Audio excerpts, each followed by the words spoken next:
What did Elizabeth Anscombe believe in?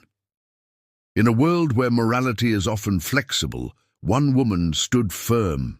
In the halls of Oxford, where ideas were sharpened like blades, she dared to defend her beliefs, no matter how unpopular.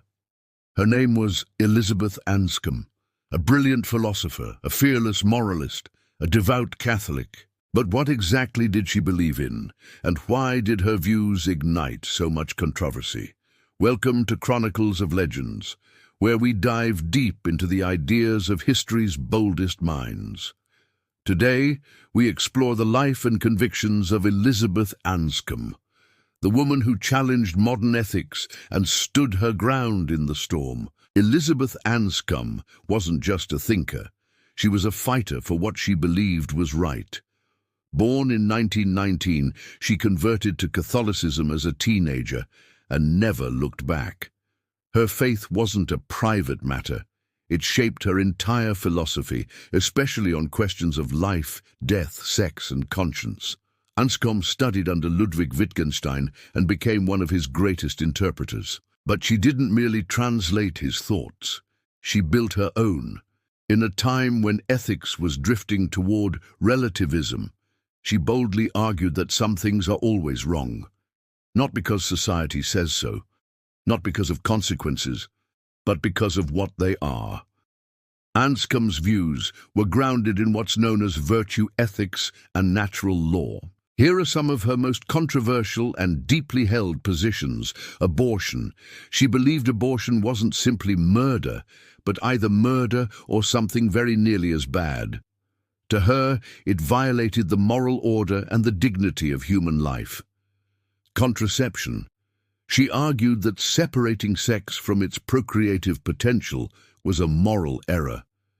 She viewed contraception not just as a private choice, but as something that undermined the nature of sexuality itself. Homosexual acts and gay marriage. Anscombe opposed both, not out of hatred, but from a belief that sexual ethics are grounded in natural purpose. Her views reflected her Catholic commitment, but also her broader ethical framework. These views earned her praise from some, and fierce criticism from many. In an era moving quickly towards secular progressive values, Anscombe stood still and often alone. She believed modern moral philosophy had lost its way by ignoring the role of intention, virtue, and moral character. Her famous essay, Modern Moral Philosophy, criticized consequentialist thinking, where only outcomes matter. For Anscombe, what you intend and what you do matter as much, if not more, than what results.